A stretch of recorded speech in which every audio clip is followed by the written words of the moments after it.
Assalamualaikum warahmatullahi wabarakatuh. Halo semuanya, apa kabar? Sehat-sehat ya, jangan sakit-sakit.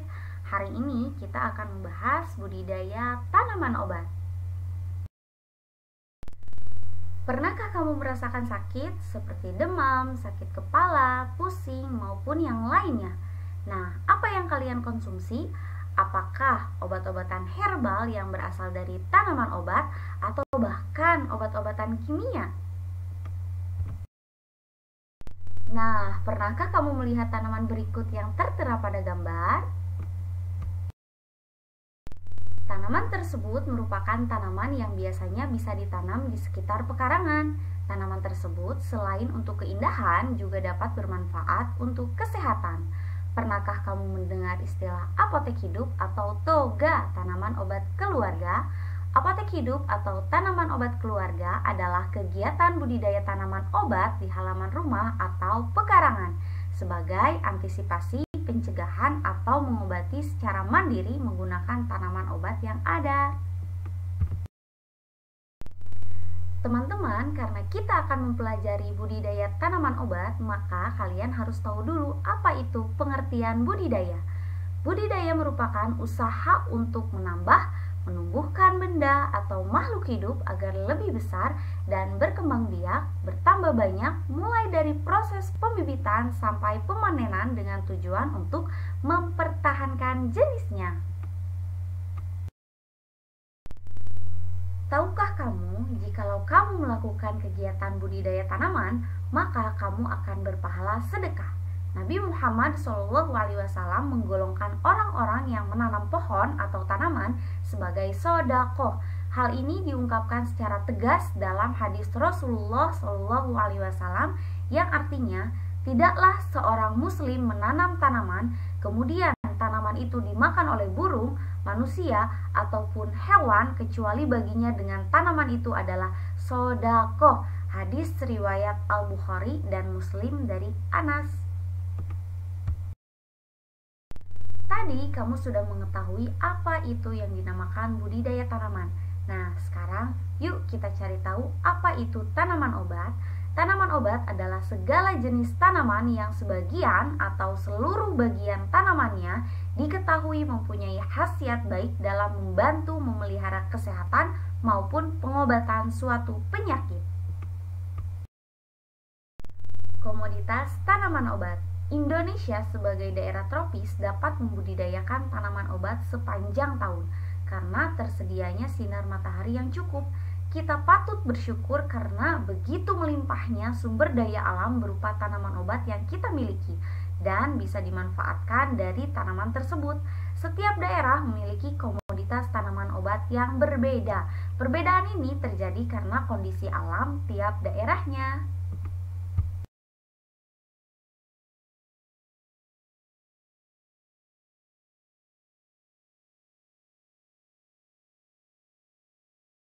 Nah, teman-teman, jenis tanaman obat berdasarkan bagian-bagian yang dimanfaatkannya dibagi menjadi beberapa macam. Yang pertama ada jenis rimpang seperti kunyit, jahe, lengkuas, dan temulawak. Kemudian ada jenis daun seperti katuk, sirih, salam, dan lainnya. Kemudian ada juga jenis buah seperti jeruk nipis, tomat, dan lainnya. Kemudian bunga, contohnya rosella, bunga teleng, dan lainnya.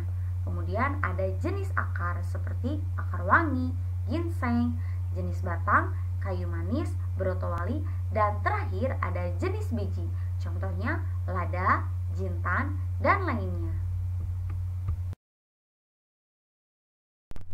Budidaya tanaman obat dapat dilakukan menggunakan berbagai macam teknik budidaya.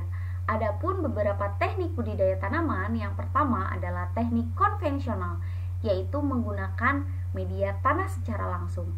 Yang kedua adalah teknik hidroponik, yaitu teknik budidaya tanpa menggunakan media tanah. Yang ketiga adalah teknik budidaya tanaman dengan aquaponik, yaitu dengan menggunakan media air.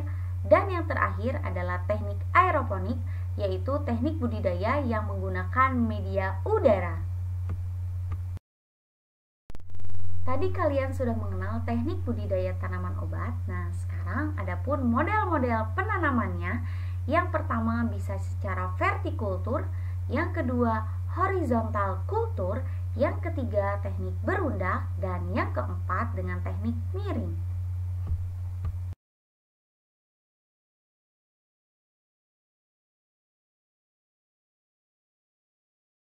Nah, berikut ini adalah beberapa contoh gambar, teknik, dan model penanaman. Teknik budidaya tanaman tidak akan terlepas dari sarana budidaya. Sarana budidaya terdapat dua aspek yang sangat berperan. Yang pertama adalah bahan, yang kedua adalah alat. Bahan yang biasa digunakan dalam kegiatan budidaya tanaman diantaranya adalah yang pertama benih atau bibit. Benih harus memiliki kualitas yang tinggi, baik mutu genetik fisik maupun fisiologisnya. Yang kedua, pupuk. Pupuk digunakan untuk menambah dan melengkapi kandungan unsur hara yang kurang dari tanah. Yang ketiga, pestisida. Pestisida bermanfaat untuk mengendalikan organisme pengganggu tanaman. Dan yang terakhir adalah media tanam. Media tanam berfungsi sebagai tempat tumbuhnya tanaman. Kemudian alat. Peralatan tanam digunakan untuk mempermudah kegiatan budidaya.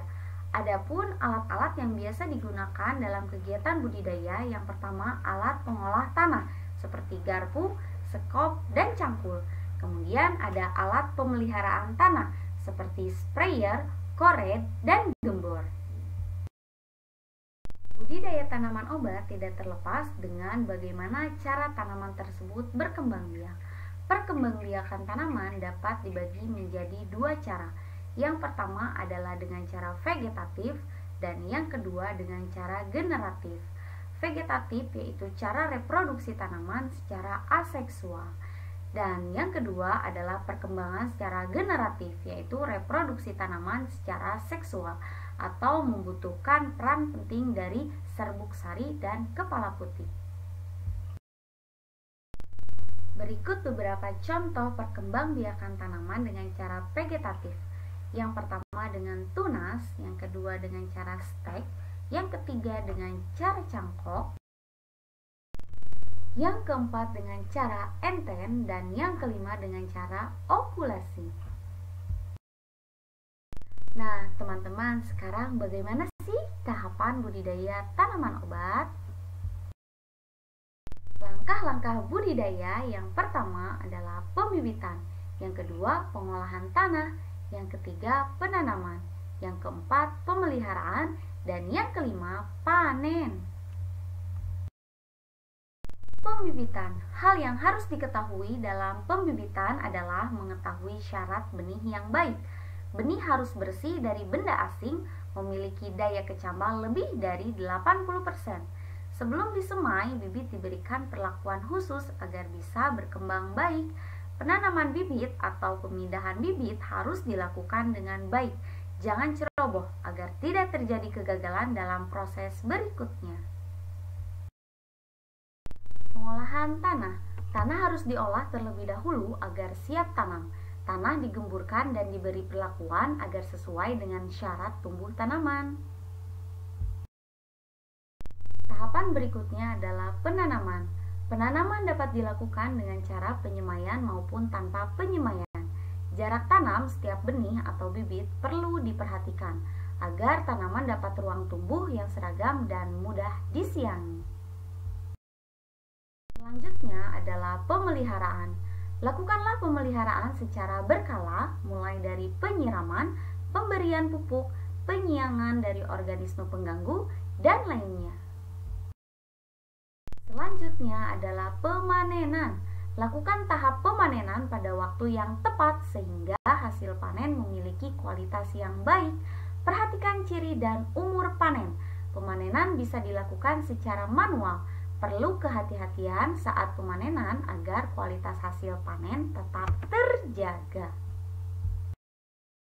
Nah, berikut ini satu contoh langkah-langkah penanaman tanaman obat dengan cara konvensional menggunakan polybag atau pot tanpa penyemaian.